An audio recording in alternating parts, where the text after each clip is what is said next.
Everyone, భయంకరమైన ప్రేమ part 39. గమనిక, ఈ పాత్రలు నటులకు సంబంధించినవి కావు. ఇది కేవలం కల్పిత ప్రయోజనం కోసం మాత్రమే. ఏదైనా తప్పులు ఉంటే క్షమించండి. అనిక తన బొటనవేలును ఉపయోగించి అధీర్ కన్నీళ్లను తుడిచింది. ఆ చిన్న పిల్లవాడు గాయపడ్డాడు. కానీ అధీర్, ఇప్పుడు అది నువ్వు కాదు. మన కోసం పోరాడుతున్న వ్యక్తి నువ్వే, ప్రయత్నిస్తున్న వ్యక్తివి నువ్వే అని అనిక అధీర్కి చెప్పింది. ఏడుపు అధీర్ శరీరాన్ని కుదిపేసింది. మరియు అధీర్ తన నుదురును అనిక నుదుటిపై ఆనించాడు. ఇది పూర్తి లొంగిపోవడం మరియు నమ్మకం యొక్క సంజ్ఞ. ఇది చాలా కష్టం. అధీర్ ఉక్కిరిబిక్కిరి అయ్యాడు. చీకటి, అది ఎల్లప్పుడూ ఉంటుంది అని అధీర్ అనికతో చెప్తున్నాడు. నాకు తెలుసు, అనిక మెల్లగా చెప్తుంది. కానీ మీరు ఇకపై ఒంటరిగా పోరాడటం లేదు అని అనిక అధీర్తో అన్నది. ఆ క్షణంలో చల్లని నేలపై మోకాళ్లపై ఉన్న అధీర్ వారి సంబంధంలో శక్తి సమతుల్యతగా తిరిగి మార్చలేని విధంగా మారిపోయింది. అధీర్ ఇకపై అనిక జైలర్ కాదు. అనిక ఇక అధీర్ ఖైదీ మాత్రమే కాదు. వారు ఇద్దరూ గాయపడిన వ్యక్తులు, కలిసి తన రాక్షసులను ఎదుర్కొంటున్నారు. ముందుకు వెళ్తే మార్గం దీర్ఘంగా మరియు కష్టంగా ఉంటుంది. ఎదురు దెబ్బలు మరియు పోరాటాలతో నిండి ఉంటుంది. కానీ మొదటిసారి వారిద్దరూ ఒకే వైపు ఉన్నారు. అధీర్ ఆత్మ కోసం యుద్ధం ఇకపై ఒంటరి యుద్ధం కాదు. అధీర్ చివరకు అనిక తన కోటలోకి అనుమతినిచ్చాడు. మరియు అనిక జయించడానికి కాదు, నయం చేయడానికి వచ్చింది. కొన్ని రోజుల తర్వాత కొత్త రకమైన పరీక్ష ఎదురైంది. గొప్ప ఒప్పుకోలు తలుపు తెరిచింది. కానీ అవతలి హాలు చీకటిగా మరియు అపరిచితంగా ఉంది. అధీర్ చీకటి అదృశ్యం కాలేదు. అది గదిలో మూడవ ఉనికిగా మారింది. అధీర్ మరియు అనిక ఇద్దరూ ఇప్పుడు బాగా తెలుసుకున్న నీడ. అధీర్ ప్రయత్నిస్తున్నాడు. ఆ ప్రయత్నం కనిపించింది. అధీర్ మహానుభావాల స్థిరమైన చేతన నియంత్రణలో కనిపించే శారీరక ఒత్తిడి కనిపించింది. అనిక గర్భధారణ సంబంధిత వెన్నునొప్పికి సహాయం చేయడానికి ఒక కొత్త యువ పురుషుడు ఫిజియోథెరపిస్ట్ వచ్చినప్పుడు అధీర్ అతన్ని బదిలీ చేయలేదు. అధీర్ గది మూలలో నిలబడి, అతని చేతులు అడ్డంగా, అధీర్ ముటికలు తెల్లగా, అతని దవడ చాలా గట్టిగా బిగుసుకుపోయింది. అధీర్ దంతాలు పగలపోవడం ఒక అద్భుతం. అధీర్ ఏమీ మాట్లాడలేదు. అధీర్ చూస్తూనే ఉన్నాడు. అతని శరీరంలోని ప్రతి కండరం జోక్యం చేసుకోకుండా, క్లెయిమ్ చేయకుండా, నియంత్రించకుండా ప్రయత్నంలో అరుస్తుంది. సెషన్ తర్వాత అధీర్ గంటల తరబడి నిశ్శబ్దంగానే ఉన్నాడు. తనలో రెచ్చిపోయిన, అసూయపడే మృగంతో కుస్తీ పడుతూ ఉన్నాడు అధీర్. ఒక సాయంత్రం అనిక అధీర్ తన స్టడీ గదిలో ఒక గోడ వైపు ఖాళీగా చూస్తూ ఉండడం చూసింది. అనిక లోపలికి వెళుతుండగా అధీర్ పైకి చూశాడు. అధీర్ కళ్ళు వెంటాడుతున్నట్లు అనిపించాయి.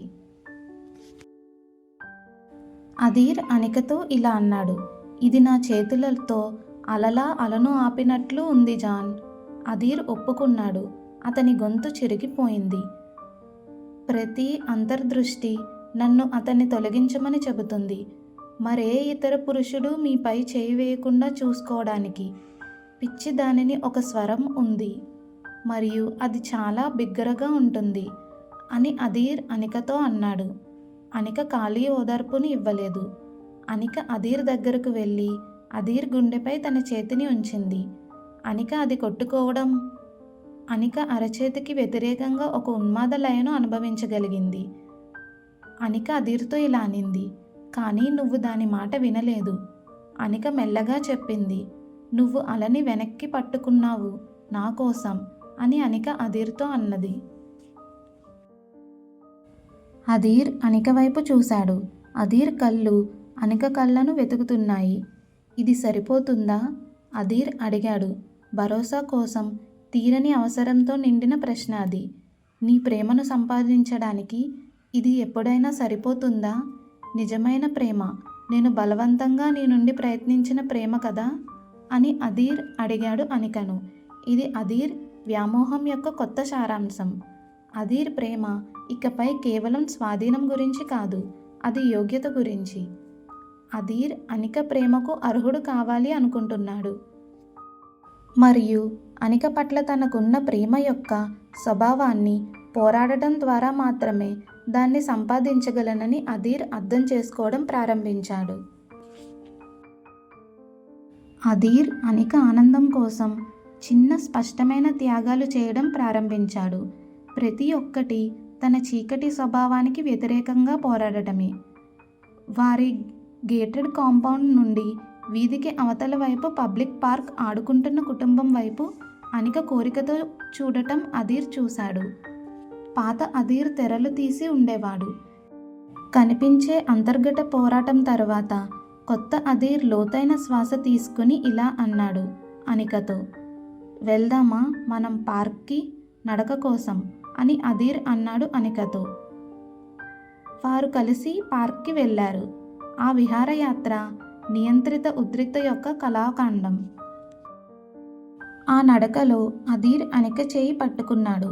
కానీ అధీర్ పట్టు భయం యొక్క సంభాషణ కోసం కాదు, స్వాధీనం కోసం కాదు. అధీర్ కళ్ళు నిరంతరం పర్యావరణాన్ని పరిశీలించాయి, చల్లని లెక్కలతో కాదు, అప్రమత్తతో. అధీర్ అనికకు ప్రపంచంలో ఒక భాగాన్ని ఇచ్చాడు మరియు అది అధీర్ తెలివిలో కొంత భాగాన్ని కోల్పోయింది. కానీ అధీర్ అలా చేశాడు. అనిక పాదాల కింద గడ్డిని తాకినప్పుడు అనిక ఇచ్చిన చిన్న నిజమైన చిరునవ్వు కోసం అధీర్ చేశాడు. అధీర్ ప్రేమ రూపాంతరం చెందుతోంది. అది ఒక చేతన ఎంపికగా మారుతుంది. భద్రత కోసం తన సొంత రోగలక్షణ అవసరం కంటే అనిక ఆనందాన్ని ఎంచుకున్న నిర్ణయాల శ్రేణి. ఒక రాత్రి అధీర్ అనిక పడుకోవడానికి సిద్ధం కావడానికి సహాయం చేస్తున్నప్పుడు అధీర్ ఇలా మాట్లాడాడు. అతని స్వరం నిశ్శబ్దంగా ఉంది. అనిక, నన్ను అడిగితే నేను ఆకాశం నుండి చంద్రుణ్ణి చీల్చిస్తాను, నీకు తెలుసు.